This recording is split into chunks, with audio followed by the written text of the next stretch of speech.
Kisruh praktik kecurangan minyak kita yang ternyata tidak sesuai takaran terus menjadi sorotan.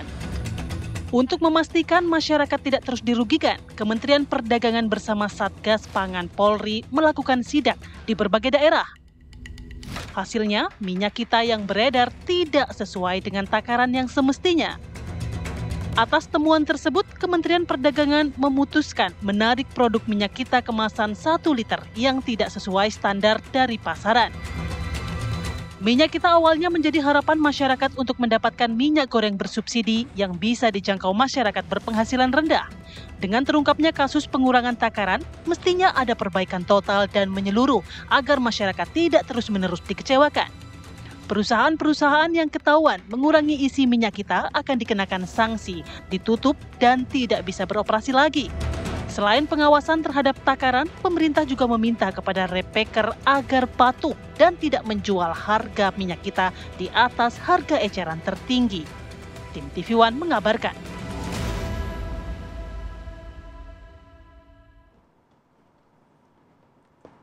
Kembali di Apa Kabar Indonesia Pagi, pemirsa. Tadi kita sudah menyimak bersama-sama ya, Putri dan juga pemirsa, bagaimana paket pengantar dialog kita pada pagi hari ini. Memang kasus minyak kita ini semakin meresahkan di tengah persiapan masyarakat Indonesia untuk menyambut Lebaran. Ini mama pusing lah pokoknya ya, ini minyak kita ditarik juga. Betul. Kalaupun ada juga kita ogah kayaknya belinya ya, karena rasanya beli 5 dapatnya 4 liter. Makanya kalau gitu Putri ya. itu langsung beralih ke masakan yang rebus-rebusan begitu ya, nggak pakai minyak. Rebus, jadi sehat ya. Oke, kita akan bahas bagaimana fenomena minyak kita pada pagi hari ini. Ada siapa aja narasumber yang kita hadirkan pagi. Oke, di studio kita sudah hadirkan Ahmad Tauhid, ekonom senior Indef. Selamat pagi. Selamat pagi Mbak Putri, Mas Philip. Dan juga tersambung lewat Zoom, ini yang bagian mengawasi ini, Bang Andre Rosiade, Wakil Ketua Komisi 6 DPR. Selamat pagi, Bang Andre. Selamat pagi, Bang Andre. Ya, selamat pagi Putri, Dev, dan Pak pengamat tadi. Mohon maaf, saya lupa namanya. Selamat pagi semua. Oke. Selamat pagi Bang Andre. Bang Andre langsung saja mungkin ya menjawab pertanyaan publik ini, pengawasannya gimana ini Bang Andre? Kok bisa sih gitu selama, mungkin kita nggak baru sadarnya sekarang nih Bang Andre, minyak gorengnya ini dikurangi takarannya, atau jangan-jangan ini sudah sejak lama bahkan tahun lalu begitu. Nah gimana nih hasil atau temuan dari DPR sendiri? Ya, baik Putri. Jadi selama ini kan kita berpikir concernnya masalah minyak kita ini pertama langka. Yang kedua, permasalahan yang selalu kita hadapi selalu harganya di atas HET. Itu yang kita menjadi concern. Nah, ini yang setelah kita selalu awasi dan kita selalu push Menteri Perdagangan dan juga Dirjen Perlindungan Konsumen dan Tata Tertib Niaga, alhamdulillah harga sih mulai jumlah barang minyak kita ini ada, selalu bisa ditemukan di pasar-pasar ya, tidak lagi langka, hanya HET yang masih problem. Nah, tapi alhamdulillah HET pun sudah mulai terkendali. Nah, timbullah masalah baru, yaitu bagaimana yang 1 liter ini banyak ditemukan jadi 750 mm atau 800 mili. Nah, untuk itu sebenarnya awal Maret yang lalu Komisi 6 sudah memanggil Menteri Perdagangan untuk mengingatkan Pak Menteri untuk melakukan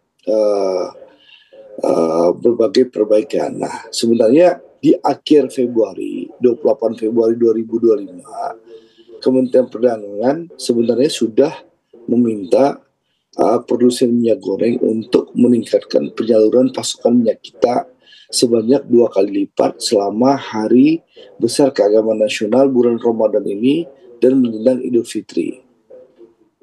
Ini sudah diminta, serta distribusi penyaluran minyak kita difokuskan kepada pengecer di pasar rakyat seluruh Indonesia.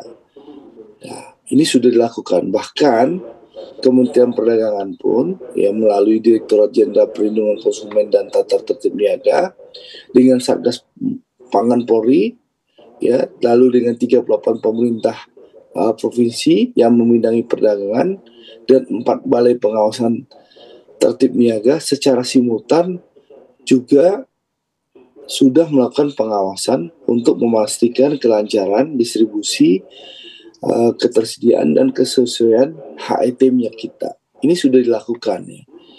Kementerian Perdagangan sudah bersurat melalui surat berapa ini? Tanggal 28 Februari ini. Nah, tapi memang faktanya ini masih ditemukan. Untuk itu kami di Komisi 6 mengimbau kepada Menteri Perdagangan untuk kalau masih menemukan produsen yang masih bandel ya, lalu repacker yang masih bandel, itu dicabut aja izin usahanya. Jadi proses secara hukum oleh aparat hukum ya, proses Bang Andre, ini secara kan hukum faktanya masih oleh ditemukan aparat, Bang Andre, tidak di satu wilayah nih Bang Andre, ada di banyak wilayah ya, di Jawa Barat aja beberapa wilayah, kemudian Cilegon, di Jawa begitu Tengah, begitu di Sampang. Nah ini banyak Bahkan sekali, di kenapa Jakarta pun bisa terjadi. banyak yang berani dan nekat ini Bang Andre? Apa sebenarnya Ya, akar permasalahannya di industri minyak goreng ini? ya ini kan masalahnya mungkin soal cari untung. Jadi memang kalau pertama mungkin soal pengawasan dan menegakkan hukum. Makanya kami mengimbau pertama kepada Kementerian Perdagangan, bagi yang terlibat cabut izinnya. Itu yang pertama. Yang kedua, dorong oleh Kementerian Perdagangan kepada APH untuk segera diproses secara hukum. Apalagi sesuai pernyataan Wamentan, Saudara Sudaryono, bahwa Presiden Prabowo minta hal ini ditindak, ya, jangan ada pandang bulu. Dan alhamdulillah kita lihat Barreskrim kan sudah bekerja bahwa berbagai pelaku sudah ditangkap.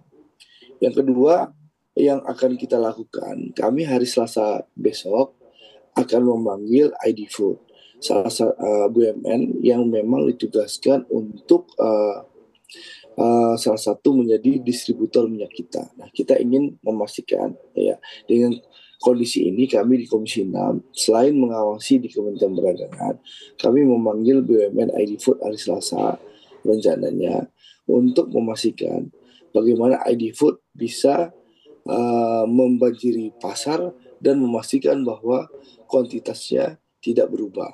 Yang 1 liter tetap 1 liter. Itu hari Selasa. Lalu hari Rabu pagi di sidang terakhir kami, rapat terakhir kami kembali akan memanggil Kementerian Perdagangan melalui Dirjen Perlindungan Konsumen dan Tata Tertib Niaga untuk memastikan bagaimana koordinasi Direktorat Jenderal Perlindungan Konsumen dan Tata Tertib Niaga, koordinasinya dengan Satgas Pangan Polri serta 38 pemerintah provinsi yang ada di seluruh Indonesia, sehingga bagaimana ke depan menjelang Lebaran ini tidak lagi ada kejadian-kejadian ini yang kita lakukan di Komisi 6 dari akhir Februari, awal Maret, dan nanti Selasa, Rabu minggu depan. Seperti itu. Baik Bang Andre, tadi juga kita sudah menggarisbawahi bahwa sebenarnya fungsi pengawasan sudah dilakukan, tapi kalau dari sudut pandang Mas Daud sendiri melihatnya seperti apa? Kok bisa ada peluang untuk para pelaku begitu ya mengakali, mencari keuntungan semata begitu? Apa yang sebenarnya kemudian cacat dari mekanisme ini? Ya, yang pertama kita tahu ya bahwa minyak goreng dulu itu ada 3 klaster ya. Minyak goreng premium, murah, sama yang minyak goreng curah ya. Ketika minyak goreng curah dihapuskan, ya otomatis mereka beralih yang minyak goreng murah begitu ya. Kita sebut sebagai minyak kita begitu ya. Problemnya adalah karena produsen harus memproduksi 2 kelas tadi dan ada perpindahan permintaan dari masyarakat yang dari premium yang harganya mungkin 25 sampai 35 ribu turun yang ke bawah, permintaannya tinggi. Nah, margin atau keuntungan daripada minyak goreng yang premium lama-lama kan semakin berkurang karena masyarakat pindah ke yang minyak goreng minyak kita ini yang paling murah begitu. Sehingga karena marginnya tipis ya dan lama-kelamaan ini tidak menguntungkan bagi para distributor dan sebagainya karena rantainya ini cukup panjang, ya 3 atau 4, otomatis ya mereka mencari jalan bagaimana tetap memiliki keuntungan yang sama dibandingkan ketika menjual minyak goreng yang premium tadi, yang harga tadi. Lumayan kan jaraknya jauh, 25-30 ke rata-rata kemarin sekitar 17.000 begitu. Nah ini yang kemudian membuat para pelaku ini mencari celah di situ. Yang kedua adalah memang kebutuhan masyarakat tinggi begitu ya. Karena tadi daya beli lagi lesu dan sebagainya, permintaan tinggi, sehingga tidak lagi melihat katakanlah ada perubahan takaran, perubahan dan sebagainya begitu. Yang terakhir kalau saya lihat memang umumnya pemantauan itu dari sisi harga begitu ya, oleh banyak ketika harga meningkat di atas HET misalnya sekarang 15.700, rata-rata 16.700 baru turun ke bawah begitu ya. Nah ini yang kemudian pengecekan terhadap volume seringkali lewat begitu ya. Ini yang saya kira luput ya untuk dilihat pada beberapa titik ya. Dan kalau kita lihat memang pada problem di tingkat pengecer dan sebagainya, mereka tidak aware atau memiliki kesadaran terhadap misalnya volume, takaran, kemudian apakah ini katakanlah standarisasi terhadap kualitas atau kemasan itu menjadi tidak aware gitu. Karena permintaan tinggi. Tentu saja ini ketika ada perubahan ini yang kemudian juga harga sudah ditetapkan, margin tipis ya berusaha cari gimana caranya mencari keuntungan dan masyarakat yang dikorbankan. Jadi bisa dikatakan rantai distribusinya yang terlalu panjang ini yang jadinya tidak efisien. Jadi markup harga bisa terjadi di setiap rantai begitu ya, sebelum akhirnya nanti bisa dibeli oleh konsumen ya. Ini menarik sekali kita bahas nanti usai jeda berikut ya Mas Tauhid. Kami akan kembali sesaat lagi untuk Anda.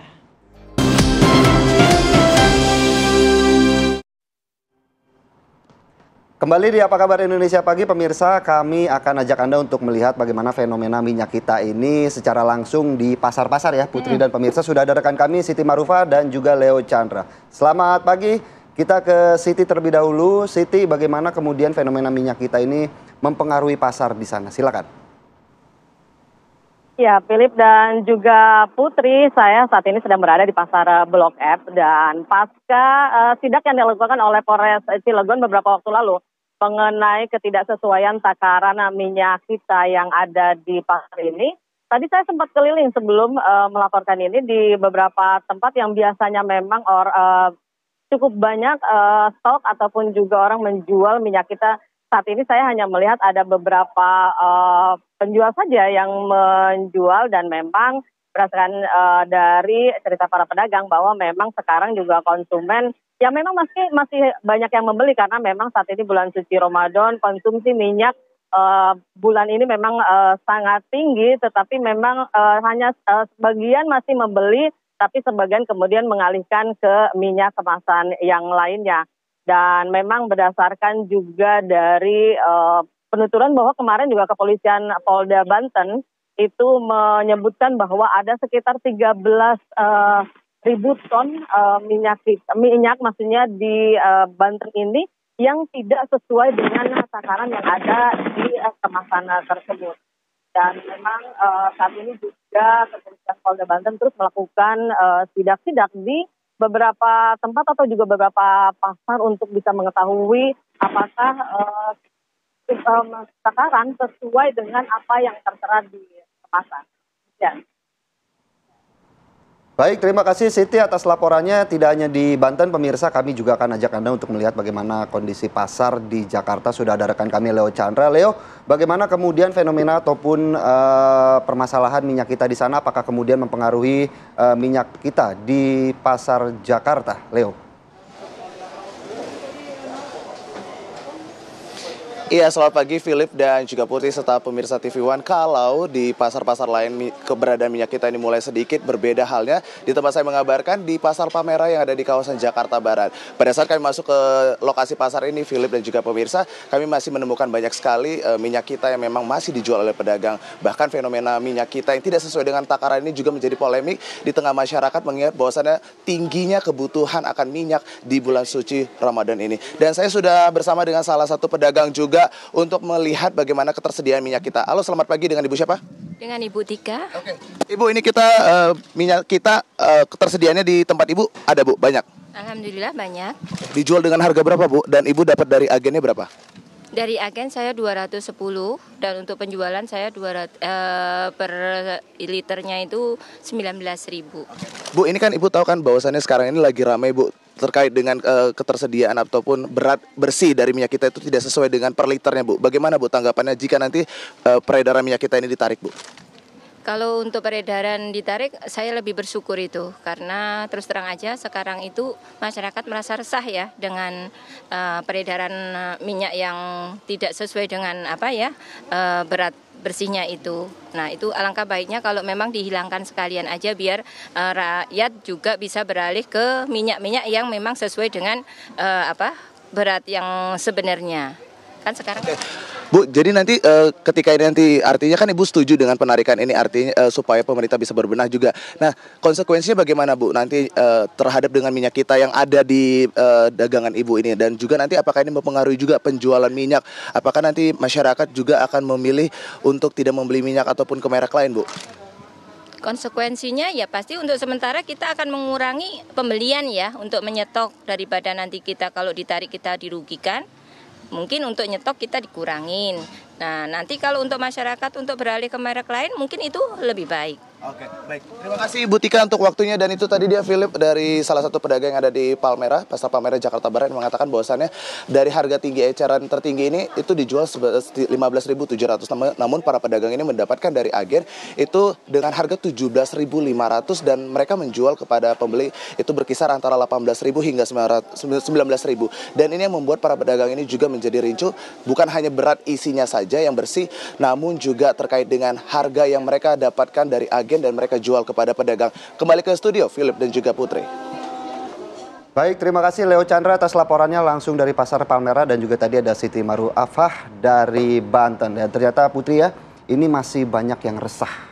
Masih banyak yang Pedagang, resah ya, karena pembeli, pedagang tadi mengaku mendapatkan harganya dari agen ini juga sudah di atas harga eceran tertinggi. Jadi mau nggak mau mereka pasti akan menjual lebih di atasnya lagi untuk mendapatkan untung begitu. Oke, mungkin saya langsung saja ya ke Bang Andre. Bang Andre masih terhubung, Bang? Ya, iya Putri, Philip. Baik. Jadi begini. Bang Andre. Ya, tadi yang dibahas Bang Andre. Tauhid tadi. Ya. Baik, Bang Andre, ini kalau kita dengarkan tadi ya bahwa harganya ini sudah mahal dari agen. Terus juga kalau saya mengutip ini data dari Kemendak sendiri, ini sebetulnya produksi minyak kita ini bisa lebih dari 213.000 ton ya per bulan. Sementara kebutuhan kita hanya 170.000. Artinya ini stok kita sebetulnya berlimpah. Tapi yang turun sampai ke pasar ini hanya sedikit yang akhirnya menyebabkan harga tinggi. Ada indikasi permainan stok? Ya, jadi itu yang disampaikan Pak Tauhid tadi kan jelas bahwa ini saya bacakan ya. Ini kan terkait harga di atas HET mengacu temuan Kementerian Perdagangan dan Satgas Pangan adalah karena memang produsen menahan distribusi. Ini juga karena distribusi yang panjang hingga ada tadi distributor level 3 atau D3 dan D4. Di versi pemerintah, distribusi minyak kita dari produsen ke distributor D1 itu dijual dengan harga 13.500 per liter. Dari D1 ke D2 itu dijual 14.000 per liter. Dari D2 ke pengecer itu dijual 14.500 per liter. Dan dari pengecer ini dijual ke konsumen itu 15.700 per liter. Ini aturannya sudah dibikin oleh pemerintah. Tapi ternyata ya ini menyebabkan yang pertama harga minyak kita masih tetap di HET tadi yang sampaikan Putri. Yang kedua, kita lihat meskipun pemerintah sudah mengeluarkan surat ya di tanggal 28 Februari kemarin, ternyata juga barangnya juga banyak langka, dan terakhir ya ini yang harusnya 1 liter menjadi 800 mili atau 700 mili. Jadi ini PR-nya. Nah, sebenarnya pemerintah melalui Kementerian Perdagangan dan Satgas Pangan Polri sudah bekerja dengan pemerintah 38 provinsi. Tapi memang mungkin ya masih ada yang bandel dan nakal. Nah, untuk itu sekali lagi kami mendorong yang nakal dan bandel ini segera saja pemerintah tanpa perlu ragu ya, karena memang Presiden Prabowo sudah menyampaikan ini disikat, diproses secara hukum. Nah, saya rasa tinggal implementasi saja. Kementerian Perdagangan cabut izin repackernya, cabut izin distribusinya termasuk izin pabriknya, itu yang pertama, supaya ada shock terapi ya, dan diumumkan secara luas kepada publik. Lalu ya aparat penegak hukum, pihak kepolisian juga melakukan penegakan hukum, bukan hanya oknumnya ya, tapi juga perusahaannya diproses secara hukum. Sehingga saya rasa kalau itu berjalan secara bersamaan, insya Allah yang bandel-bandel, yang nakal-nakal ini pasti akan berpikir ulang. Nah, ini yang kita dorong di Komisi 6. Mungkin tentunya juga dengan penutupan-penutupan tersebut ya, Bang Andre, bisa mengembalikan rasa kepercayaan masyarakat terhadap minyak kita, begitu ya, Bang Andre ya. Mungkin saya mau ke Mas Tauhid, bagaimana, ada catatan menarik tadi dari penjelasan Bang Andre? Ya, yang pertama saya kira peningkatan kesadaran ya, atau katakanlah sosialisasi kepada jaringan tadi ya, mulai distributor sampai ke agen sampai ke retail. Kalau bisa memang harga pada masing-masing itu memang ditetapkan sesuai dengan apa yang disampaikan pemerintah, termasuk volume, takaran maupun standarisasi yang lain. Ini kan sepertinya tidak ada begitu ya, karena kan sangat besar yang luas begitu. Yang kedua, alternatifnya pada beberapa kondisi tertentu memang harus dipotong rantainya. Kalau kita lihat data BPS ya, memang rata-rata itu sampai 4 rantai. Tetapi di satu provinsi misalnya Jambi, itu bisa ada yang 2 ya kalau kita lihat. Jadi langsung bisa ke retail gitu, dia bisa motong. Karena di sana produsen ininya bisa langsung gitu ya. Nah, saya kira itu bisa langsung efektif begitu. Mungkin kalau untuk ini ya peranan BUMD, kalau misalnya Jakarta dan sebagainya, itu bisa langsung masuk ke mereka. Jadi daripada produsen masuk ke BUMD langsung masuk ke retail, sehingga benar-benar harga itu bisa bisa lebih stabil begitu, termasuk kualitas dan sebagainya ya. Nah, yang terakhir saya kira ketika katakanlah permintaan terhadap minyak kita semakin tinggi ya, patut diperhitungkan mengenai mekanisme pembentukan harga yang memang saya kira memang produsen ini dengan situasi ini kan tidak untung banyak begitu ya. Nah, mekanisme harga yang saya kira harus ditinjau ulang gitu, agar juga lebih adil, karena pasar yang premiumnya tergerus masuk ke pasar yang minyak kita begitu ya, karena kondisi masyarakat kita terutama menengah bawah lagi tertekan, otomatis nih akan memilih minyak kita yang ya paling murah begitu ya. Saya kira ini juga harus ditinjau ulang soal harga ini begitu. Baik, terima kasih Mas Tauhid atas penjelasannya pada pagi hari ini, dan tentunya juga Bang Andre, terima kasih atas waktunya. Putri, makanya tadi kita sudah melihat bagaimana fenomena minyak kita. Saya juga mulai penasaran kenapa kok ya di bulan puasa ini tukang gorengan agak berkurang gitu. Ya kalau ini nyari buka puasa. Omsetnya nggak nutup ya? Omsetnya nggak nutup. Jadi perbincangan kita tentang minyak kita sudahi di segmen ini. Di segmen selanjutnya kita masih ada pembahasan menarik apa, Putri? Ya, kita punya informasi yang juga viral, pemirsa. Ada seorang oknum Kapolres nonaktif di Ngada, Nusa Tenggara Timur. Ini tega ya, diduga melakukan tindakan asusila terhadap anak di bawah umur. Kami akan hadirkan informasinya sesaat lagi.